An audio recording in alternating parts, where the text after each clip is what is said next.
Patrice Lumumba was born in 1925 in Onalua, a village in Kasai province. His family belonged to the Tetela ethnic group. His father was a farmer. Life was simple, but not easy. From a young age, Lumumba stood out, curious, sharp, and unusually self-assured. He entered a Catholic missionary school at age 11. These schools were less about knowledge and more about obedience. African children were groomed for servitude, not leadership. But Lumumba was different. His intellect couldn't be ignored. Teachers, sensing his potential, secretly gave him access to books, and he devoured them. He read late into the night, often by moonlight, because his family couldn't afford a candle. That drive to learn, to think freely, never left him. He was also confident, some say cocky. He debated anyone, questioned authority, and spoke his mind. It made him friends, it made him enemies, but it made him unforgettable. To understand Lumumba, you must understand the trauma of the Congo. In 1885, King Leopold II of Belgium claimed the Congo as his personal property. Under his brutal regime, Congolese men were forced to harvest rubber. Those who didn't meet quotas were beaten or mutilated. Hands were chopped off to prove punishment. Children were orphaned. Whole villages were wiped out. Historians estimate that 10 million people died during Leopold's rule. 10 million. Even after Belgium took formal control in 1908, the system remained exploitative. Africans were denied education, land ownership, political rights. By 1950, there were fewer than 30 university graduates in a country of over 13 million people.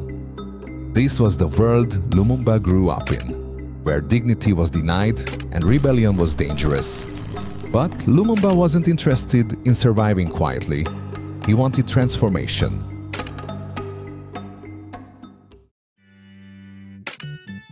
In his 20s, Lumumba bounced between jobs: a postal clerk, a beer salesman, a hospital assistant. But in his free time, he studied philosophy, literature, and politics. He read Voltaire, Rousseau, and Marx. He also consumed African voices, like Aimé Césaire and Kwame Nkrumah. He began writing articles and poetry, some published in Congolese newspapers. He challenged colonial policies. He called for justice. He dared to speak of independence. In 1956, the Belgians invited him on a study tour to Brussels, a classic colonial tactic to polish the loyal elite. Lumumba impressed his hosts, but when he returned, he was suddenly arrested and accused of embezzling 2,500 francs. Many believe the charges were fabricated to silence him. He spent nearly a year in prison, but it didn't break him. If anything, prison made him more radical, more focused, more dangerous to colonial power.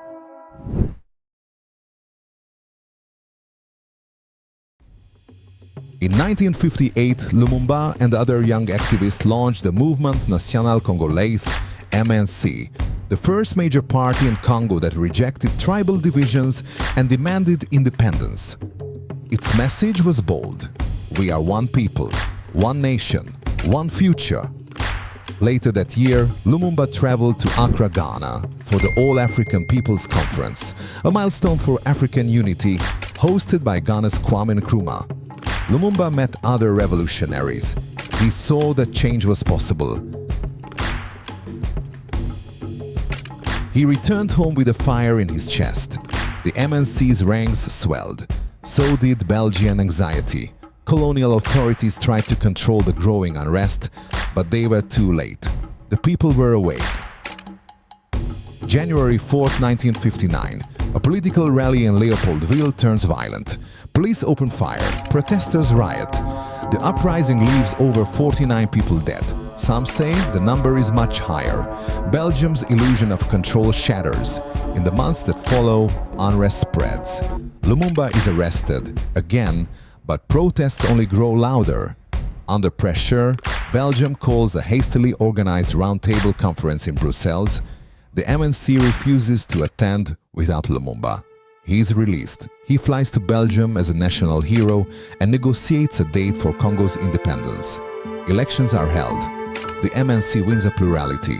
Lumumba becomes Prime Minister. Joseph Kasavubu, a more conservative rival, becomes president. June 30th, 1960.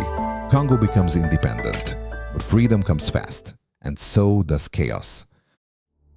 The ceremony is formal, polished. The Belgians are smug. King Baudouin praises Belgium's civilizing mission, even calling Leopold II a visionary. The crowd murmurs. Lumumba is not supposed to speak, but he rises, he takes out his notes, and delivers the most unforgettable speech in Congo's history. He names the crimes, the beatings, the humiliation. He speaks of hope, but also of memory, justice and dignity. The room is stunned. African nations erupt in applause. Belgium cedes. In one speech, Lumumba became the voice of a continent and a marked man. Weeks after independence, the Congolese army mutinies. Belgian officers flee. The mineral-rich Katanga province declares independence. With Belgian support, Lumumba appeals for UN help. They stall. He turns to the Soviet Union. That's all it takes. The CIA, MI6 and Belgian intelligence decide Lumumba is too dangerous, too independent, too left. President Kasavubu removes him. The army, led by Mobutu, arrests him. On January 17, 1961, Lumumba is flown to Katanga, tortured and executed by a firing squad. His body is dissolved in acid. Only a single tooth remains, recovered decades later from a Belgian official's drawer. He was 35. Storybox Audio.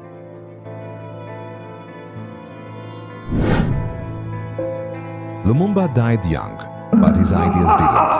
He dreamed of an Africa free from foreign control, an Africa of unity, pride and justice. His story reminds us, freedom is never handed over. It must be claimed.